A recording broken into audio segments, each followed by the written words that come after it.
Welcome once again, everybody, to the Clubroom, brought to you by Win Again Academy and other fine sponsors, including Insperity. We got Spinzo, we've got Same Here, we've got Every Kid Sports, we've got Harlem Standard, and we've got Basic Instructions. Thanks all for being behind us and supporters. Really appreciate it.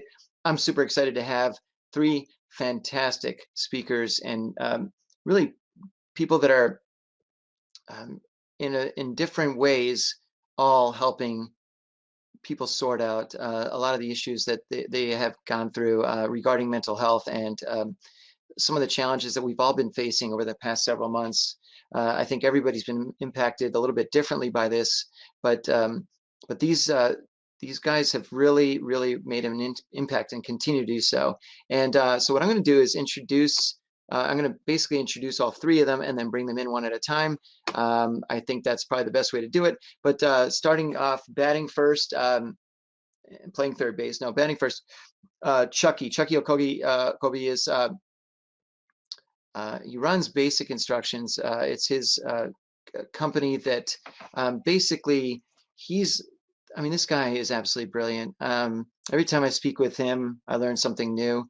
When you speak to somebody who's done their research, not just on a lot of the traditional thought out there regarding mental health and well-being, but you also do research with, Hawaiian voodoo doctors and all kinds of random other places where you're learning everything that's happening around you, surrounding humanity. I really respect that.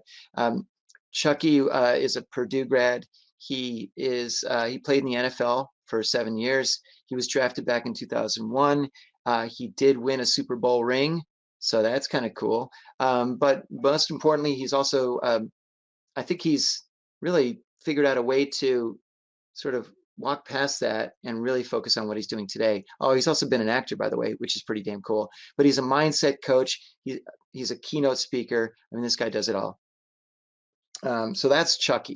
Number two, batting next, is Reggie Walker. Reggie also played in the NFL. He attended, graduated from Kansas State University, where he played quite a bit over there. He's a linebacker, played for 6 years in the NFL. He is a public speaker. He is quite frankly, a mental, physical, and sexual abuse survivor, and he's a survivor advocate. And he's doing some great speaking. Just a super guy. You're going to really like him in a few seconds. And then Eric Kussin. Oh my God, Eric. Everybody knows Eric because Eric's doing some incredible work. He established and grew We're All a Little Bit Crazy, the Global Mental Health Alliance, back in November of, I'm going to get this wrong, so don't kill me, Eric, but I think it was 2017. I attended his first event, a fantastic event, but more importantly, he's developed and grown this alliance of athletes and entertainers that are really helping spread the word and spread the message of Same Here. And we'll talk about that in a few minutes. But Eric spent several years in the sports industry, working for a variety of franchise and sports teams. But then he went through his own mental health issues for over 2 years and really struggled. But when he came out of it, and he'll talk about that, he hasn't stopped since. And this guy has got pure energy across the board. So I'm going to bring everybody in right now. Eric, why don't you join us? Go ahead. Chukky, come on in. And then where are you? How did I do on that, by the way? Was that a good intro, Eric? Did I miss anything? I can't wait until Chukky gives you feedback on calling the people that he learns from voodoo doctors. No. I mean, maybe. I know. I'm giving you a hard time. You know, hey, Chuck, no, but yeah, Reggie. No, he was telling me that not voodoo doctors, like these really cool people. Chukky, come on in, man. You got a little button that lets you come in as a speaker. And if you're looking for it, let me, I don't know how to, somewhere in there, you got to just find, it's the part where. Tell me if he scrolls around, the camera and the microphone are covered in red. So if he sees a red over there. Oh, there we go. All right, cool. And now there you go. Cool beans. You're in. Yeah, am I in trouble for that, Chukky, or was it Hawaiian? No, I mean, if you couldn't think of the right term, You could have picked better terms. You could have picked worse terms. So I think it's plus it is kind of esoteric and some of it can seem out there if you're not familiar with it. So I don't think it's a totally inaccurate description. Well, look, it's what's really impressive, though, and in all sincerity, Chukky, is that you've done your research, you've done your work, you've done a tremendous amount of reading. I always appreciate someone who doesn't just wing it. You've got it all behind you and supporting what you do. So thanks for that. Quick little thing before we get launched here. I think we can all agree that the last several months have been a little bit challenging for a variety of reasons. Whether we know someone who's been afflicted by the coronavirus, or our business have been, our careers, etc., or just our ability to socialize. I mean, look, this whole platform was mostly born out of what's gone on. I mean, we can't do this live in person, so this is the next best way. But maybe if each of you could tell me how you've adjusted over the last 8 months to what used to be what you were doing and what you're doing now. And Reggie, I'd love to start with you. Give me an idea of how a lot of this has impacted you, and maybe how you're advising others to handle it. Ooh, how it's affected me. Well, for one, I've had to really take consideration each and every day of my mental state. I actually was going through like a transition right when COVID hit, and I had to readjust a lot of my plans because of it. But everything actually turned out for the better. But really maintaining my mental health throughout this has been really key. I've had to make sure instead of meditating once a day, I do it in the morning and at night. Getting a yoga practice has also helped. But then the biggest thing that I've really done, even more than what I've done before COVID, is I've actually reached out to a lot of people.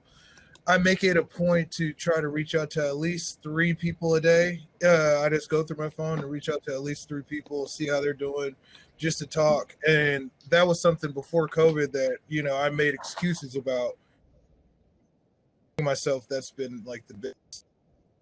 I like that, actually. That's really good because, I've read, a few people that say that. They say, especially during our time now where we're kind of mostly cloistered or sequestered or whatever it is, stuck inside, it's a great idea to just kind of look back at some of the people that you've known a few years ago and just reconnect and just have conversations with them. So that's fantastic, Reggie. Eric, how about you?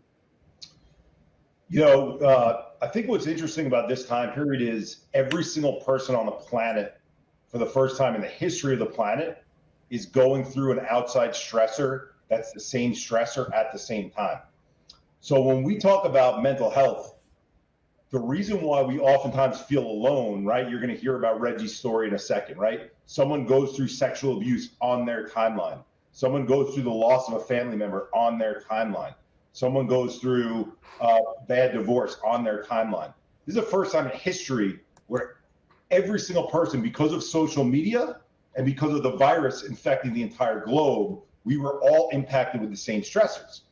So then you can say, okay, we all felt a little off. What is that off, right? And I know, getting to know Chukky, he likes to think in terms of compartmentalizing things to understand them and then putting structure to them. The way that my mind understands what we've been through so that everyone could feel like we're all on the same page and you're not alone, is I feel like our brains have been impacted in 3 major ways right now. One is, especially when the pandemic first hit, we all started to get these what if questions in our minds. What if I get sick and I'm in a hospital alone? What if my family members get sick? What if I lose my job? What if, I don't lose my job, but eventually we don't ever go back to the office and I don't interact with people ever again, right? So you had the what if scenarios being the first one. Beyond that, you had the change of routine, right? So Reggie just talked about having to change his routine. We take for granted that before the pandemic happened, I go into the office. I come home from the office and I do what I got to do, and then I go back in the office again. And then I have my weekends. Bam, that rug was pulled out from underneath us. When your routine gets changed, you now have to recreate a routine, because if not, you feel like you're floating all over the place. What am I supposed to do? When am I supposed to do it?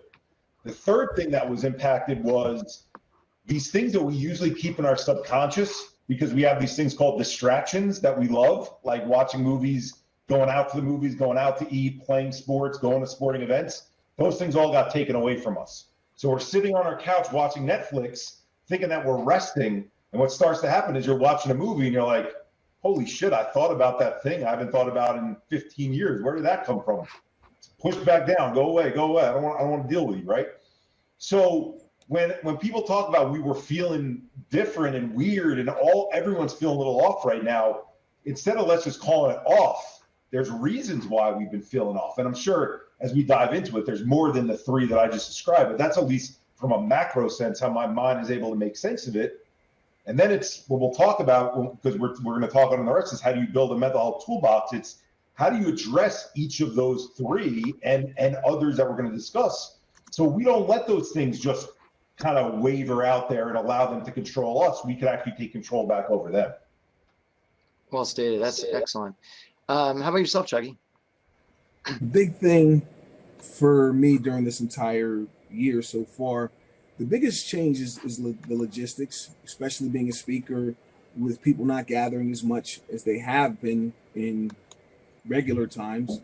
Just definitely some schedule changes, but working with people one-on-one the way I do, working from home all the time, and that aspect, it didn't really change much. What the basic instructions, because in a sense these are tools within a toolbox, those are the things that I'm helping other people with every day.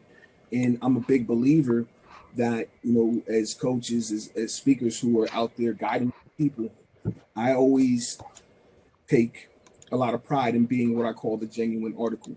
And that it's like, if you're going to be out here administering medicine, make sure you're taking it yourself. So all the different things that help people with in terms of controlling their mindset and their emotional state, I definitely made a habit out of practicing those things on a regular basis. I was doing that already, and I'm just really grateful that I have these tools during this time. What's most important, just speaking to everything that everyone's saying here, making sure that we're continuing to work all aspects of our being, like Reggie said, talking about doing yoga and taking care of that physical aspect, because it's all connected, and the big thing is recognizing that nobody's in my mind but me. And a lot of times we get caught up with what's happening over there, what they're saying or what they're doing, but recognize that whatever you're seeing, hearing, or experiencing is simply an interpretation in your own mind. So when you talk about, like when Eric talks about those what if questions, when you talk about what if, it's usually about something that's going to happen in the future. But the future is not here. It's not real. It's just all of that's in your imagination. Those what if questions is you're imagining a scenario. Well, if that's happening in my head and there's nobody else in here, who's in charge of this experience of me telling myself the story and imagining this negative scenario? So it's all about controlling the stories, because when you recognize what's really going on, and I'll get deeper into this when we get into the next event, is the words that we use in our mind do not describe the world. They create it. They create what we experience. So when I'm saying what if, negative scenario, what if this, what if that, and I'm imagining all these negative things, I wonder why I feel so bad right now when this is the record that's playing in my head. So, taking care of the physical aspect, doing the meditating, taking care of your mental and your emotional state is what enables us to control the story. So it's all about controlling the story I've been telling myself about what I'm experiencing. Can't deny that, things can be a little uncomfortable when you're having to make these types of adjustments and changes every day. But however, if I'm telling a story about a negative scenario and I allow, it's on me because it's in my head, if I allow that story to persist, then I am going to feel that experience that I imagined. So it's all about controlling that story, controlling those what if questions. Got it. And maintaining that. So one of the questions that we listed as something we want to talk about today, and I'm going to bounce back to Reggie again for a second, is how do you during the course of a day, we go through all kinds of emotions, up, down, all around, everything. And there's a lot of stuff rattling around inside of our head.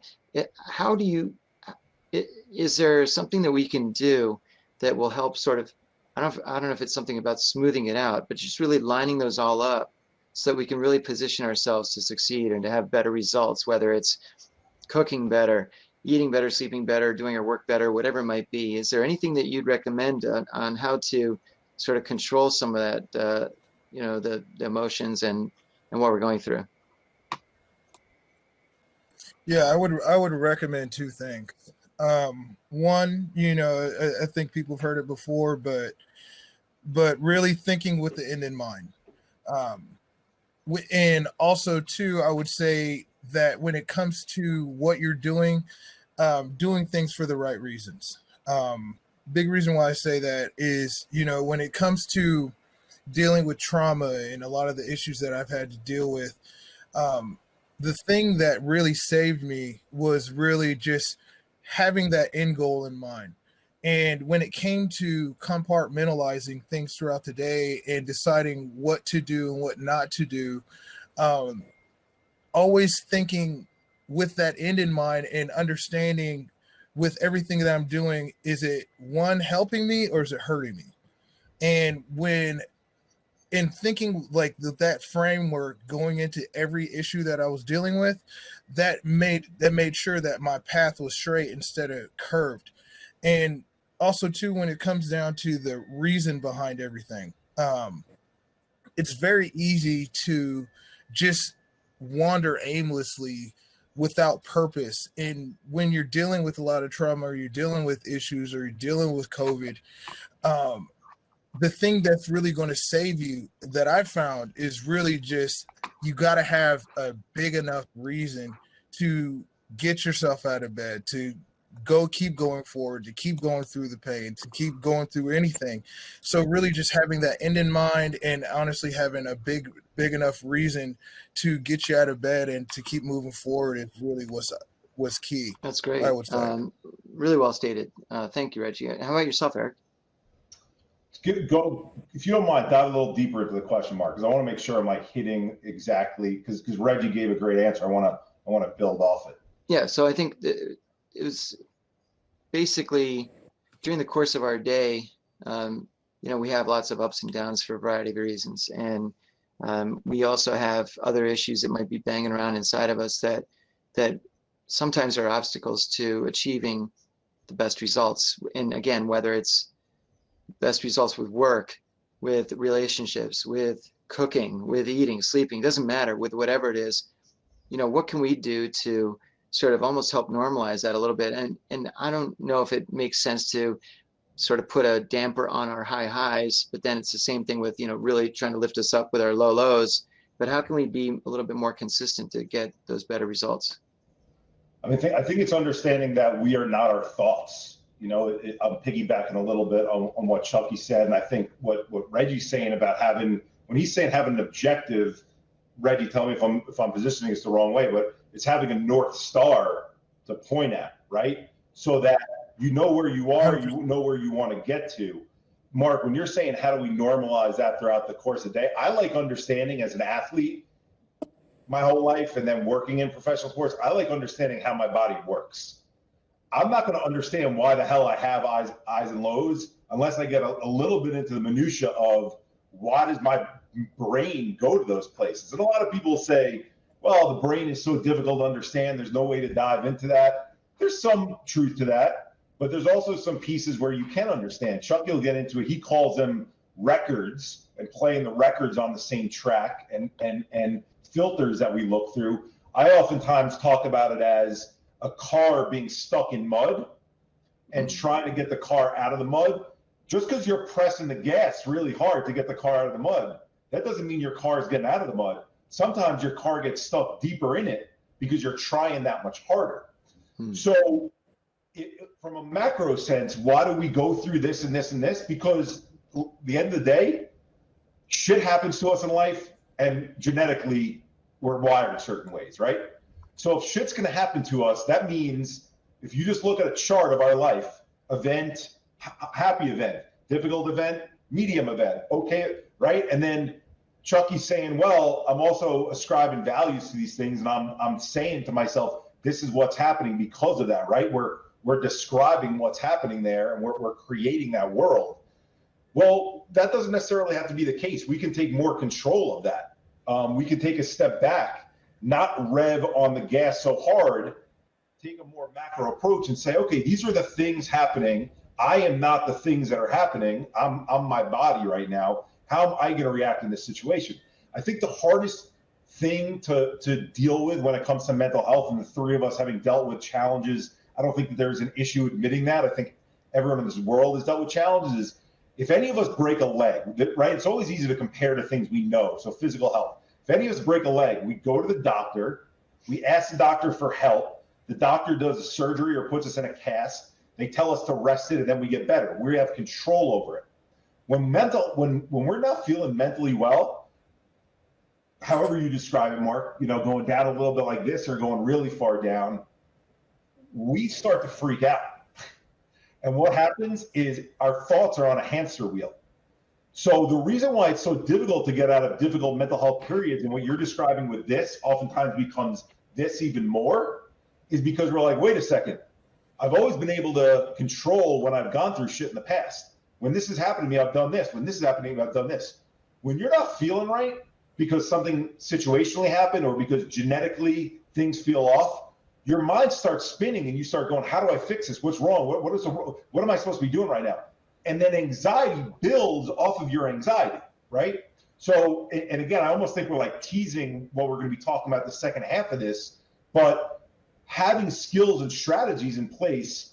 Reggie talked about yoga and meditation. Those are two of them, but we'll dive much deeper into what else beyond that. If we understand that the brain works that way, then we're not going to try and think our way out of the difficult situations when we do have the downs, which is going to make the downs even worse. Instead, we're going to say, I recognize it as one of those things. Here's what I do when one of those things happen. It might sound counterintuitive that this is what I do, but it gets me back to a centered place. I'm in the moment, and now I'm able to zoom forward from here. So I didn't want to answer fully, Mark. That's why I asked you to re-ask the question, because I think it will lead into kind of the second piece of what we start talking about. That's great. I appreciate that. And Chukky, what I want to ask you actually is a little bit similar to that, in that there've been times when I've certainly felt really sort of stuck, like just stuck. And so it's been a little bit almost the opposite of the revving of the wheels in the mud, but almost like stuck in the mud, realizing that if I rev the wheels or if I spin the wheels, I'm not going to go anywhere. So I'm kind of looking around the car going, well, what can I do? And I'm just stuck. So, what is something you might recommend that I can do to unstuck myself, whatever that word is? Well, I guess there would be two. I got two answers to that. Number one goes back to what we're talking about here today, and that's having the different tools that when you do them regularly, they become a habit, a pattern, a way of maintaining your mental and emotional health. The same way eating a certain way and running every day or going to the gym every day is going to help you maintain a certain level of physical health. When you are doing the things, like Reggie talked about, having to make a new habit of meditating twice a day, it's recognizing what I need to do regularly to maintain a certain state, if you will, and that's going to include, spiritually, mentally, emotionally, and physically. So it's about just creating the right habits, and that's what we're talking about. If you don't have the right tools, then how will you know to do that thing or use that tool regularly? Because that's going to be able to help you to maintain a certain rhythm, if you will. It's going to be a little more linear than letting those emotions just kind of run the day.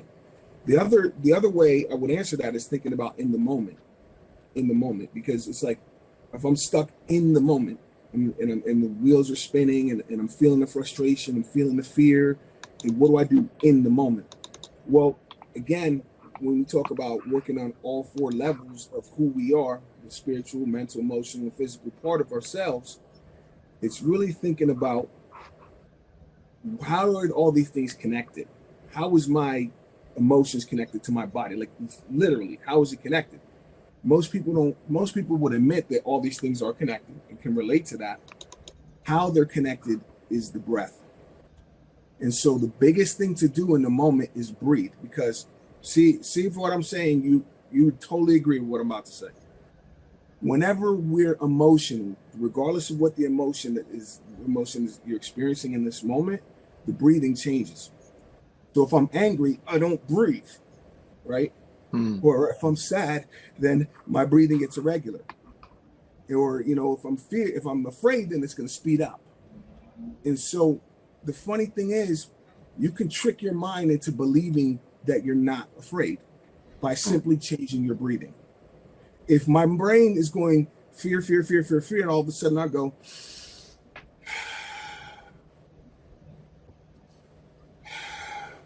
then my mind starts to say, oh, I guess we're not afraid, because we will be breathing irregularly. So what can I do is take control of a different aspect. If I'm feeling a certain way emotionally, maybe I take control of that physical aspect by controlling my breathing. And that's something you can do in the moment. So, but maintaining those disciplines like Reggie talked about is really having any type of discipline, COVID or no COVID, is what's going to allow us to maintain a consistency in our lives. Well, it's interesting you say that, because we've all heard when people get amped up, people always say, hey, take a deep breath. Hey, take a deep breath, right? And that's the big reason behind it. So, Eric, we're gonna shift ahead, and then I'll bounce back to you, Reggie, in a sec. But you've been teasing it, so let's jump to the quote second half or whatever it is. But what are some of the other things that you think? I mean, whether you're an athlete who's going through a lot of struggle with whether you're transitioning out of your sport and you're retiring, you don't know what to do next, kind of a thing, or you're a non-athlete but you've been through a challenging work situation, you've been laid off or furloughed or whatever it is now, or whatever situations you're going through, talk to me a little bit about some of the kind of exercises, mental exercises, and we've talked about some already, but give me a couple that you think we can all sort of go to, and again, if it's meditation, if it's breathing, but what are some of the things that you would recommend somebody do, whether it's on in the morning when they wake up, or maybe it's before they go to bed, or if it's a midday thing? What are some things that you would recommend? Yeah, so I like talking in analogies, because I think it helps people better understand something they already understand and put it in that place, right? So again, a lot of athletes on this call. Chuck and I were talking the other day about this. It's amazing that we've got professional athletes, Division I, Division II, Division III athletes, even high school athletes around the country jumping in a polar ice bath every single day after practice. How the hell did we get athletes willing to submerge their body in ice baths? Well, the reason we got it is because we explained to them the science behind what happens. Lactic acid builds up in their body. This helps drain the lactic acid out so they're refreshed the next time they go. People will do things when they understand the science behind them, right? We're creatures of habit that way, but we get motivated when we know what the results are, kind of like what Reggie was talking about what our objectives are. The brain is part of the central nervous system, right? In the body, we've got the cardiovascular system, right? The computer is a system. Systems get overloaded. And they break down, right? So let's take mental health out of it for a second. Even though there's such a mind-body connection, let's talk about them for the purposes of this example, compartmentalizing them as two different things. How does our body break down? Well, I could sit on a couch from the time I'm 2 years old until I'm 35 years old, and I could eat nachos, watch TV, never go to the gym. And until some doctor or my school health teacher told me about this, I could eat those nachos and French fries and watch TV, never get up. And there's this silent stuff that builds in my system, in my cardiovascular system, that's called plaque. And that plaque builds up silently in my arteries and eventually overtakes my system and takes it down. I have a heart attack. These life events that we go through, and trauma is different to different people, right? For some people, it's as awful as losing a child. Terrible. For other people, it's being on a plane that had terrible turbulence. The plane shakes, and now you travel a lot for work. Every time you get on a plane, you freak out. What does that do to our central nervous system? Similar to how plaque builds up in our arteries for our cardiovascular system. Stress and trauma build up in our system. They're cumulative, okay? If they're cumulative, now let's talk about what Chukky was talking about. In the moment, if I'm scared of something, I'm going to change the way I breathe. We all were sitting in a room on the first floor and a truck drove through the wall. We'd all do this and we'd stop breathing, right? And that would tell our system something's going wrong. Well, now imagine we did this, but we did it over and over and over and over again. And we didn't know to do the breathing exercises that Chukky was talking about, or that Reggie does with the yoga and meditation. What's going to happen over time is, from the way that our system is changing because we're breathing differently, and people might think, Eric, what do you just breathe differently? Just no, think about it. You're at home and then you start going to work when it's non-COVID and you got a mother who's sick. Guess what? In the back of your mind, subconsciously, your mind is going, what happens if my mom gets stage 4 cancer? What happens if my mom goes into hospice and I'm going to have to say goodbye to her? You have a child who's getting bullied at school and you're thinking, what happens if my child comes home and has self-harm, or worse, is trying to really hurt themselves, right? Mm-hmm. So these things build up in us over time where we change the way that we breathe. When we change the way we breathe, guess what also changes? Our biology changes. Our vagus nerve in our neck gets tighter. Inflammation in our system increases. The way that our hormones are released start to change. Those are lasting changes. That's why they call them chronic, right? So when we're talking about what are their exercises to change, we refer to them as STAR exercises. STAR stands for an acronym. So the acronym is STARR, stress and trauma, the first 2 words, the things that build up inside of us. The middle word is A for active, and then the 2 R's, release and rewiring. So I want to take the stressful and traumatic things that have built up in my system. I want to do activities that release and rewire them, right?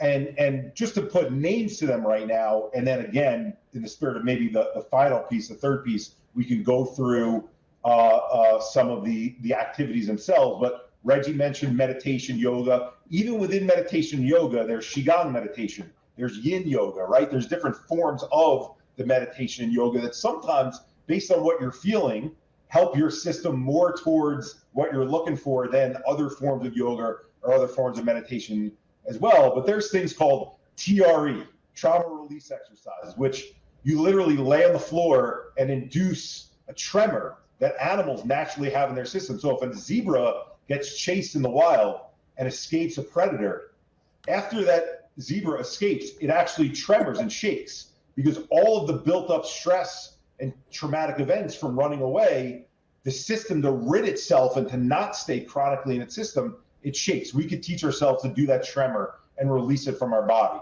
There's something called havening, which is kind of the way that babies get soothed when you touch them when they're younger, touch their bottom, touch their head. We're able to soothe ourselves out of difficult situations, right? There's something called tapping, or EFT, that a lot of people have probably heard about but don't know much about, and it's touching certain meridian points where energies are caught in our body to release them out. The main takeaway from that is, just like we can go to a gym and the 4 of us could be taken by 4 different personal trainers to 4 different pieces of equipment and still get in good shape by doing those 4 different pieces of equipment. We have different options and different things work for each of us. Different things work for this.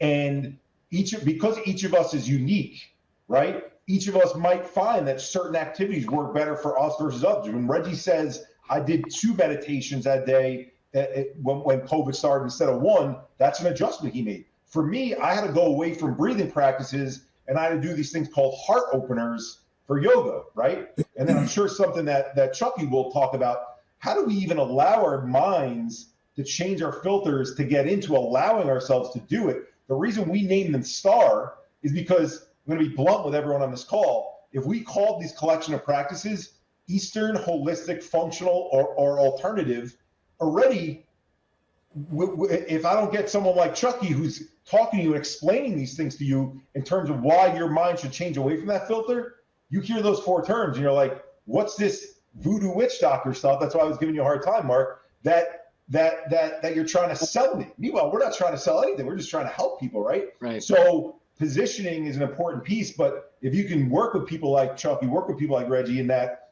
they help you understand why these things work. And to get away from your previously held beliefs on things, you're now more open, and you can look at mental health now as a quantifiable thing. Stuff's built up inside of me. What do I need to do to rid it and move it out of me so that I can feel my best self? And I'll end on this. Chukky's got a great analogy that he uses with sweeping things into a hallway that he'll talk about. You can explain it so many different ways. Essentially, it's taking what's in us and getting it out of us. That's great. So before Chukky, I'm going to ask you a question in a minute, but I want to touch on Reggie first. But before I do that, if any of you have a question at all, throw it in the Q&A section. I'll be able to see it there, and we can ask anybody those questions. So if you've got questions for any of these three fine gentlemen, please throw it in there. Reggie, you're an abuse survivor. You went through that earlier in your lifetime. But tell me a little bit, one thing I'm curious about, and I think it'll be helpful for everyone to know is, depending on how much you want to talk about it, but is at what point did you start sort of realizing that you were going through a lot of this stuff and you needed to, whether it was seek help or help yourself, and what are some of the things that you started to do that really helped you turn the corner?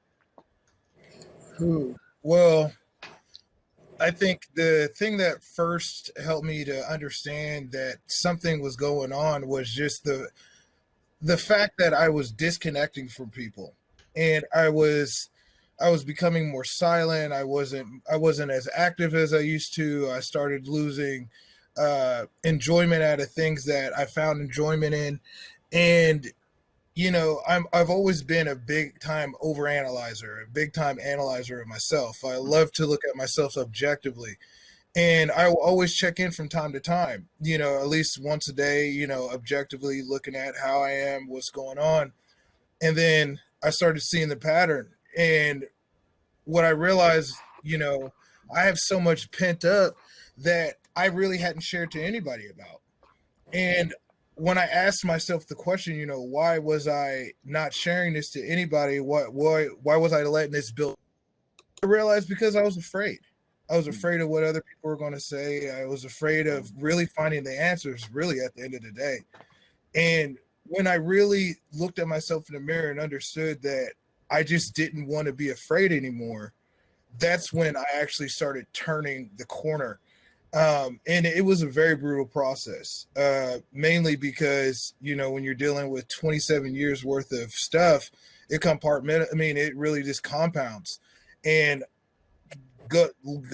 dealing with that layer by layer, it just took so much time. But the biggest thing that you have to do that I know when it comes to this trauma is you just have to say something to someone. I would always say someone that by law has to keep it between you and them if you don't trust anybody, because I'm not a big trust guy when it comes down to a lot of things. But really, you just need to start the process of getting out, because once you start talking about it, it really it's a downhill process. It gets easier and easier each time.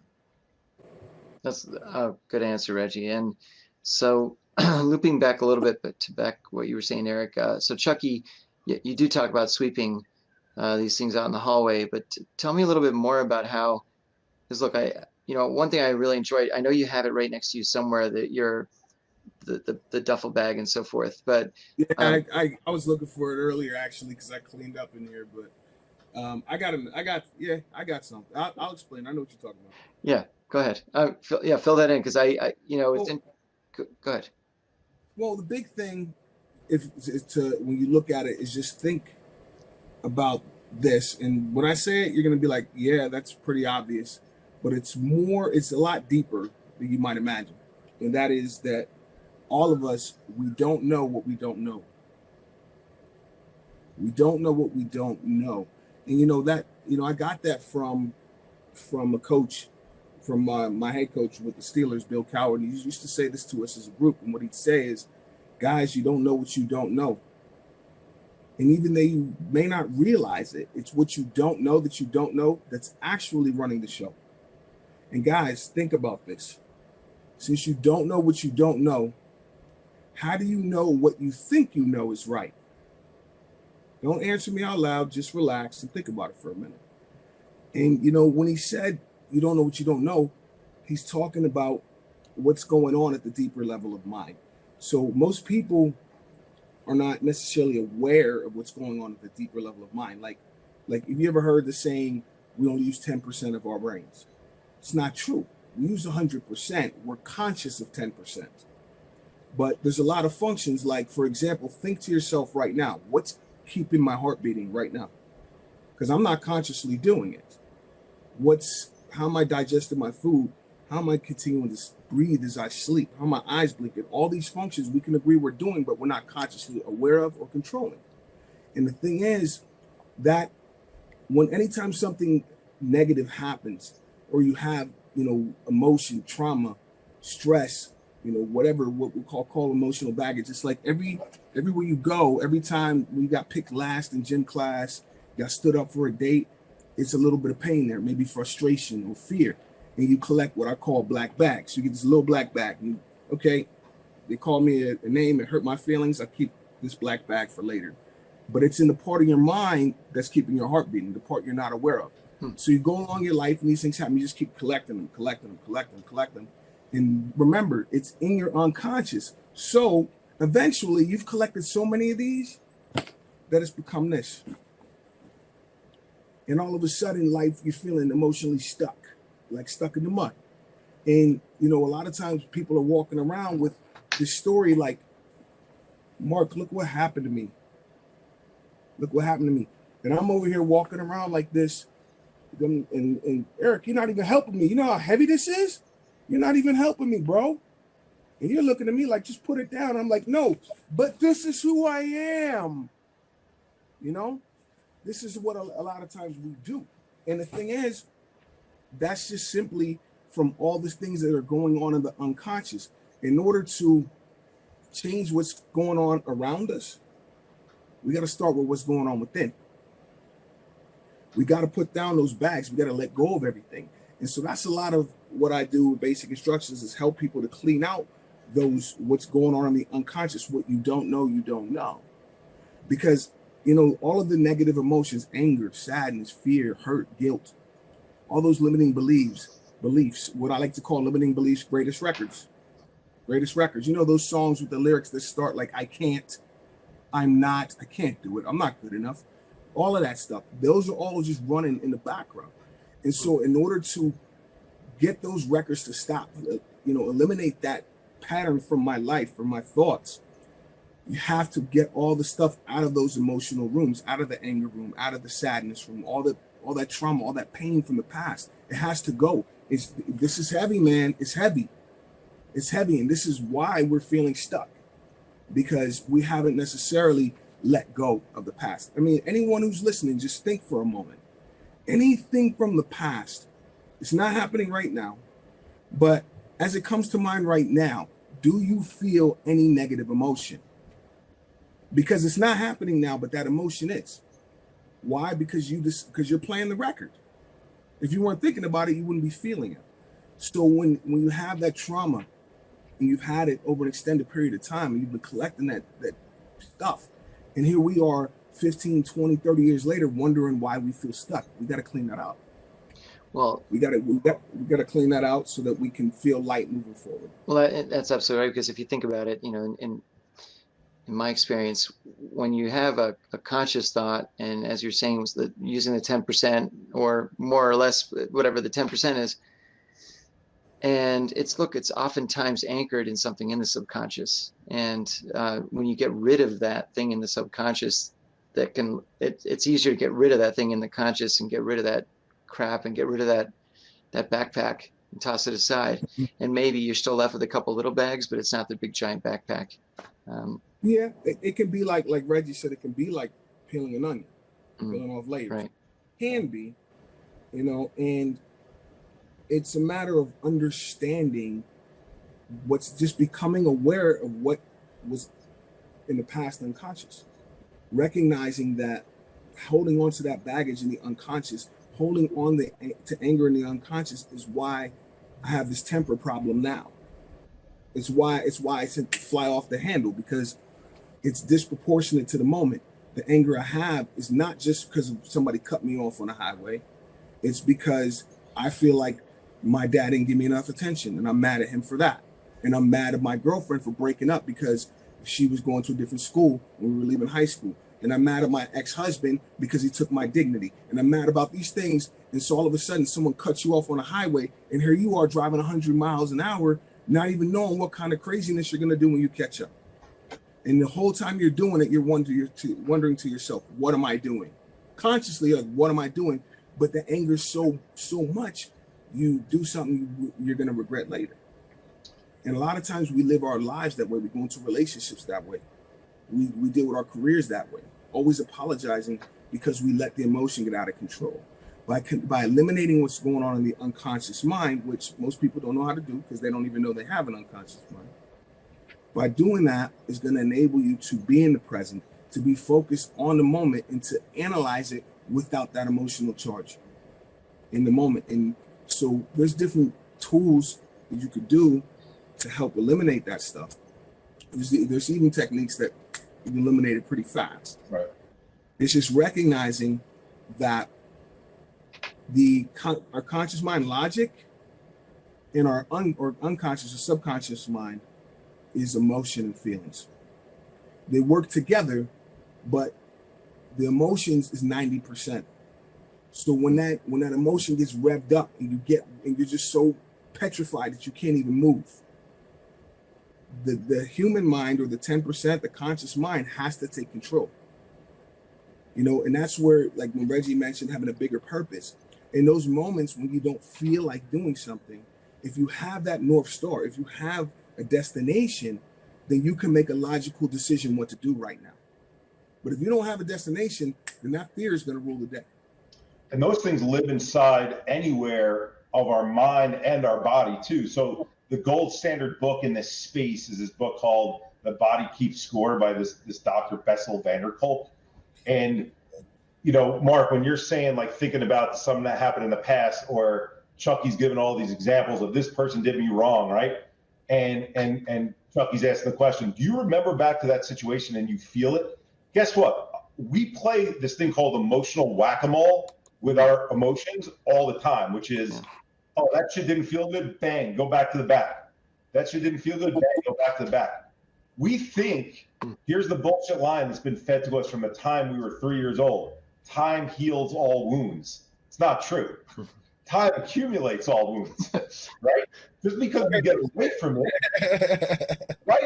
I mean, I knew the first time I thought of that, Reggie, but like the time heals all wounds has been bullshit. But really, what it does is it accumulates it, because what happens is we push it to the back, and then when Chukky's given an example of, oh, this person did me wrong, I guarantee everyone on this call can be like, damn, when I remember a certain situation where I'm upset about it, I feel it in like this part of my brain, or I get a pain kind of in this part of my shoulder, right? That your body's not lying to you. Your body is holding on to that shit, because what's happening is the 10% that you're thinking about, whatever the exact percentage is, the rest of the subconscious, or Chukky refers to the unconscious mind, is holding on to it somewhere in the body. And so Reggie said he had to start talking about it first, which I'm in complete agreement with Reggie. Is sometimes it could be a parent, sometimes it could be a family member that's not a parent, sometimes it could be a close friend, a spouse, whatever it is. Putting it to words is really big, right? The Ben Gordon article, if anyone remembers that from the Players Tribune, that plays over in my mind over and over and over again, because Ben, who now is looking back on his situation, goes, when I was in the NBA, my brain was all fucked up. I was thinking to myself, what is some middle-aged white woman with white hair and glasses going to tell me about my life that I don't already know? That's what we think, that record in our mind all the time. That person can't help me. I've been living my life as long as I have. I'm the only one who knows it. That bag that I'm carrying around, no one's going to know that better. When you give someone your story for the first time, you're almost putting it to them on a silver platter, and you're saying, hold on to at least some of this for me. So that takes that level of what's building up in you down a little bit. But now I'm going to go between Reggie and Chukky, because I think they're both right, is you could go through it where you're going, because I don't want people to think you have to go, let's say, weekly to traditional Freudian talk therapy every week, where peeling away the layers of the onion necessarily has to be so difficult. I think you first have to share and get it out there. Absolutely. And I think what Reggie's doing is he's doing this mix of there's yoga, there's meditation, there's talk, there's all these things. The beautiful thing that we're finding out about the Body Keep Score is that all the ways in which we store and we play that whack-a-mole and put the negative emotional energy in our system, there's ways to rid ourselves of that stuff, using Chukky's bag analogy, to take the clothes out of the bag, to wash them, to fold them, to put them in our shelf so that the bag gets lighter and lighter. I don't want those who are on the call who are thinking, damn, I know I can do that. I understand the quantifiable nature of it right now, but I got to sit on the couch every week and go back to my trauma and go back to my trauma and go back to my trauma. That's not what we're necessarily saying. What we're saying is open up first, share, but then there's all these activities, you know, that would take a lot longer than what we're here right now. Again, we can go through a couple of them that allow me to start to release it out, where I sometimes don't even have to think about the actual event itself. And it can start to move a lot of that negative energy out of me. I'm stealing one of Chukky's lines here instead of using my own stuff, but Chukky goes, I can teach someone how to scream out loud in the right way. And when they scream out loud and they chant a certain thing, it's releasing stuff out of them, right? That stuff needs to be known, because what Reggie's talking about with that North Star, if we want to get to that place with the North Star, we got to be open to the fact that we have control over getting to the North Star. And mental health, because we don't see it, we get this feeling like, damn, I'm bogged in this. I'm never going to get out of it. I'm trying to think my way out of it. Now that there's tools to be able to do it, no, you have control. Then control gives you hope. You have hope. You can accomplish any one of those North Stars you want. And let me add to that. Just say, it really all comes down to understanding the fact. And just hear me out, because you'll see what I'm saying. You already knew this. Maybe you just never connected the dots. Every single one of us is a once in human history experience. Every single person has never, no one's ever lived your story before. You know, you may have, we each have a father. You know, a lot of men are named after their fathers, look exactly like their fathers, but you're not him. He wasn't there on the first day of school, and that wasn't him that walked across the stage of graduation. That was you. He's never stood in your shoes or seen the world from behind your eyes. Women, you may have a daughter or a mother, but they're not you. They've never felt your joy and pain.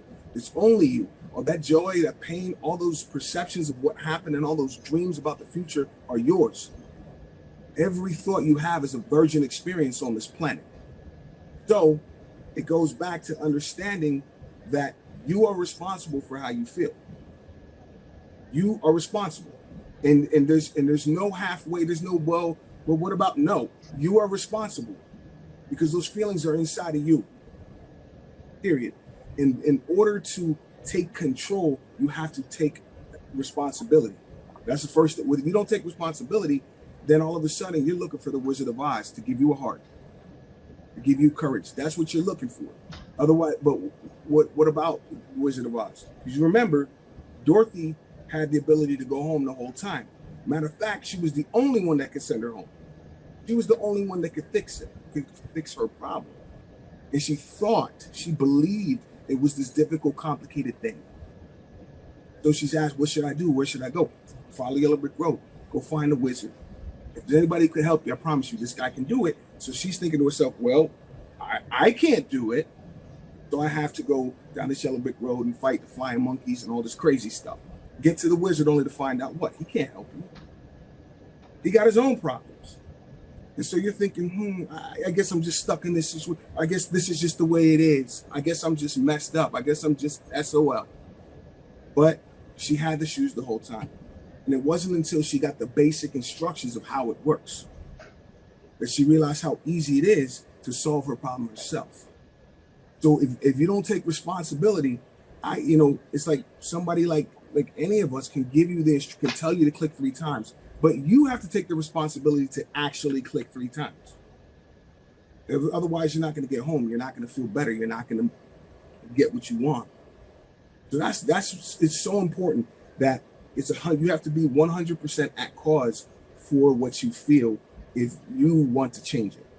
It's like my mentor said, every time you point the finger, well, I said to him, every time you point the finger, there's 3 pointing back at you. thinking that I was going to get some props and saying this, super enlightening thing. And he looked at me and just laughed and said, I'm going to take it a step further. Every time you point the finger at something outside of yourself as to why you don't feel the way you want to feel, why you don't have what you want to have, what you're really saying when you say, oh, it's the government's fault, it's that side of the aisle's fault. No, it's that side of the aisle. It's my ex's fault. It's COVID's fault. What you're really saying when you say it's him or her fault, what you're really saying is, you control me. That's what you're saying. You're saying that whatever's out there controls you. And so, but again, there's 3 pointing back at you. So recognize you have that much more power over everyone else as to how you feel. So in order to get to where we want to go and feel better, it starts with the individual taking responsibility that these feelings are inside me. Therefore, it's on me to get rid of it.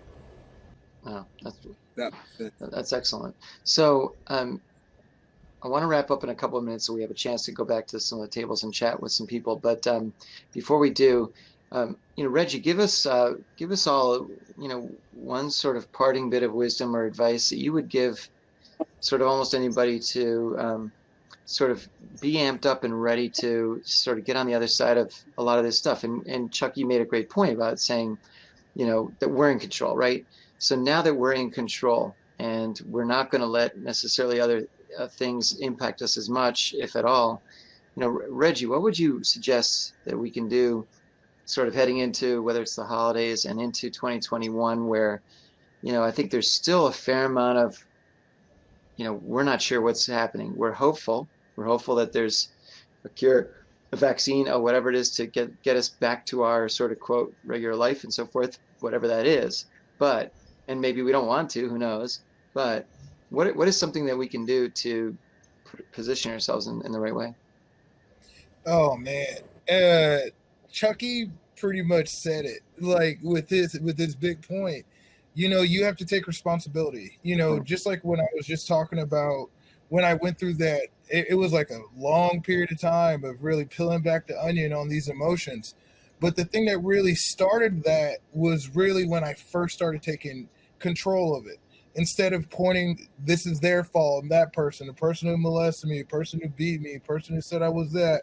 When I started sitting here and really understanding that I have to do something about this, they're not here any longer. I'm not still getting molested. I'm not getting beaten anymore. I'm just here with myself. But taking responsibility for your emotions and your well-being, yourself. And when it comes down to things, you're not going to always have somebody there to give you a push and give you a shove and be there to talk to and give you a pat on the back or a hug. When it comes down to things, since you're the one who's going to be doing all the work in your own life, you got to be your best top mentor. You got to be your own saving grace when it comes down to it. People are going to help and people can help. But when it comes down to it, you need to be the resource center. You need to be this depth of wisdom. You need to be this pillar of strength for yourself. And you got to continuously build that up throughout, going through each and every single day that you're really here breathing, because you're the one who's going to be fighting these battles, not them, not them, not them, not them. And when it comes down to it, at the end of the day, if you don't get there, it's going to be on you, completely on you. And when I really sat with that and really understanding that it's only me, I'm my own worst enemy. And if I really want to get through this, I got to go battle myself. So the other thing I would say is really that pain, that depression, that sadness, like sit in it, which is like, it's the scary thing for most people, but understand that with your emotions, it really is that gateway to the subconscious, like Chukky was saying. But you need to sit in that to understand it, understand why it's there. Why is it there in the first place? And then when you start sitting in it and understanding why it's there in the first place, you start seeing where it's poking its head out in all phases of your life. Because that anger is going to show up all over the place. That sadness shows up all over the place. But if you're not consciously looking for it and consciously sitting in it, you're going to keep missing the mark every time. And you're going to keep blaming other people when in fact it's you. And it's always been you. Oh, that's great. Fantastic. How about you, Eric? You know, because you're asking what can you leave people with and how do you take control over it. So, you know, the song like "My Cup Runneth Over," right? We usually think like when the cup filled up with stuff, we're thinking of good things, right? Like I'm overjoyed. Let's look at it the other way. If we have a bowl or a pot that we carry around, right? In Chukky's case, he's calling it a bag, but I'm going to use a bowl as an analogy for a reason. And the bowl continues to be filled with water, right? What's that water? Water is the life events that keep happening to us. So the line of that water line in that bowl continues to go up and up and up. So now let's assume back to our brain and the connection between our body being a system. If that water line continues to go up, guess what? Eventually we get to the point where so much water's come in, water's spilling over the top. We're a mess. We're a wet mess and we're all over the place, right? And so that's the way that we think about mental health. So much is coming at me. I can't do anything about this. I don't know how to actually feel better from this. But if you were putting weight on and you were getting out of shape and you put your shirt on, you didn't like the way it looked, or you tried to buckle your belt and you didn't like the way it felt, you get your ass on the treadmill or on the elliptical or on the Peloton or in the weight room, or you'd start eating better because you know there's a way to control it. If you didn't like the feel of the way that you felt with your body or the way that you looked in the mirror, you do something about it. Or else you don't do anything about it, you continue to feel worse. There's no difference here with mental health. When you're feeling that way, Mark, you described it like this at the beginning. For some people, it's like this right now. It's not even like this. It's literally like this right now. This doesn't go to this, right? Fellows just described it as taking control. But what does taking control look like? Using that bowl now as an analogy, guess what? How do I drain a bowl out when there's continuously water coming in? You start drilling holes in the bottom of that bowl. That's what your work is. Okay, what is drilling holes in the bottom of that bowl? It's the yogas, the meditations, the breathing practices, the havening, the tapping, the TRE, the things that we all call those star exercises, where if you look at it from a macro sense, looking down and you say, it makes sense that I feel this way. I've allowed this stuff to accumulate inside me. And everyone's going to say like, well, you know, I haven't been through as much as Reggie has, or I haven't been through as much as Mark has. They compare themselves to other people. That's a bunch of BS. There's two reasons why that's BS. One is we all have a different size bowl. So the water flowing over, that bowl being a different size, is our genetics. How much of what life throws at us can we handle in that bowl before the bowl starts running over? The other thing is what the water looks like to each of us. It goes back to Chukky's point of viewing the world through our own lens. What the water looks like is different to each of us. So what I consider to be traumatic, I'll give you a very practical example. You have family, you have friends who, when a family member dies, they have a celebration of life. It's a great thing, right? Yeah, they're sad, but like, let's celebrate this person because they lived on this earth and they had a great life and they enjoyed it. And then you've got friends who they go into the cocoon. By the way, my family's guilty of this, right? And I'm not saying there's a right or wrong, and everyone's grieving each other and you feel up. So you have the same exact experience, the death of a loved one, two different groups of people treated very differently. That means the water that's going in comes in at different rates for different people. If the water's coming in at different rates and your bowl is a different size, that means that we're all going to go through it in different ways, but eventually it's going to fill up if we do nothing about it. We got to drill those holes out of the bottom. Oh, that's great. Hey, so real quick, we have a question that I want to jump on real quick, and then we're going to wrap up with Chuck. He's going to say a few final words, and then we'll go back. But do any of you, I'm going to ask everybody, but do any of you know of some organizations or people who work in this space with kids, with children? We do. Sure. Got it. Eric? Yeah, no, I mean, we have a whole K through 12 St. Peter Schools program. That's everything from culture changing events to professional development courses to online curriculum to apps that allow teachers and students communicate with one another to So it's implemented on the school level, but we've done things with youth sports teams. We've done things with, psychologists and psychiatrists who are looking for tools to be able to communicate with their patients, for parents groups that are looking for ways to be able to break those barriers down with their kids. So, I mean, it's one of the pillars of the 5 pillars we work with is youth in the K through 12. The other one, if you want a good one, is called Child Mind Institute. Is another good one. Again, pretty large organization, but they've got some great free resources on their website. Perfect. Thank you. Yes, sir. One thing I'll say, and this is a belief. It's not fact. I'm not necessarily just putting something out there that saying like this is the way it is. It's a belief, but I think you'll relate to what I'm saying. And when working with kids in this space, I don't personally work with kids. I speak at schools sometimes. However, I recognize that in order for the kid to really grasp control of what's going on inside, for children, they're not in control of their environment. So it typically is only as effective and long lasting as the entire environment around that kid evolves. And so, when you're talking about the biggest influences of teachers, coaches, and especially parents. And so working with, it's just that it's not the kind of thing that we can do to kids, to do with processing.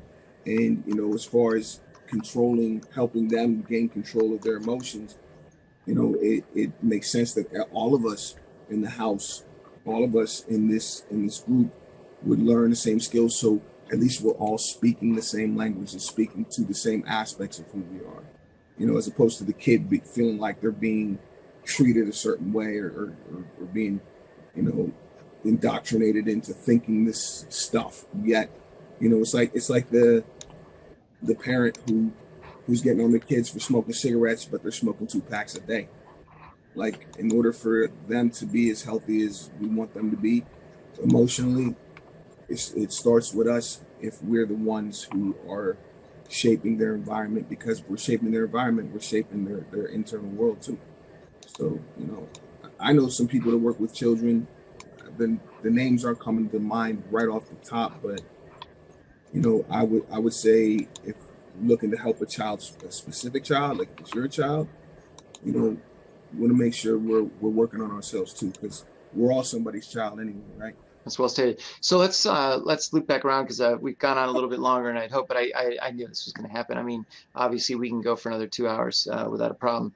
But the quick then final thing is just I want to make sure that everybody has a chance to reach out to you directly, all of you, and if that's okay. So I'll just ask each of you, what's the best way for people to connect with you directly, whether it's is it a social media thing through LinkedIn? Is it an email? Is it a phone? What's the best way? Reggie, how about you? Definitely like LinkedIn. That's the most. I like answering back. LinkedIn. Hit me up on LinkedIn. Okay, great. Perfect. Yourself, Chuggy?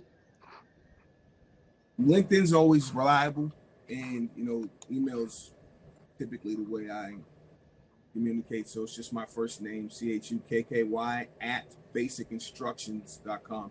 And remember the S at the end, basicinstructions.com. It's funny you say that. I can't tell you how many people have sent me emails to Compass Point advisors, and I've never gotten, and I've probably lost billions of dollars because of that, or maybe less. But that's happened to me before. Eric, how about yourself? Yeah, LinkedIn is just my name, like was just mentioned, and then probably the most active social channel we're on. And if you want to just send DMs, is we're at @samehere_global for Twitter, for Instagram, but Instagram is really the most active. It's funny, Twitter doesn't like nice messages. You got to rip on people to do well on Twitter.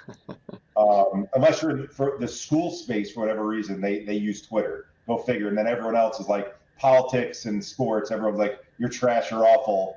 And that's how Twitter explodes. One other thing I'll just mention, just because both Reggie and Chukky are former players, is, Mark, you touched on the Athlete Alliance before, is, yeah, we work with athletes and would love more and more athletes to share their story, to become part of the alliance that we have, because we think holding hands is the way to actually break down this thing called stigma, way more than just having a campaign that says stop the stigma, which just puts us into two different categories. It's actually living what we are talking, which is saying, same here, I've been through challenges just like you, and don't feel like you need to be an athlete or a celebrity to join us. We've got different layers of alliances. We've got everyday heroes. We've got doctors who do it. We've got CEOs who do it. And the goal is to show we don't have an athlete mental health issue in our country or our world. We don't have a doctor mental health issue. We don't have a first responder mental health issue.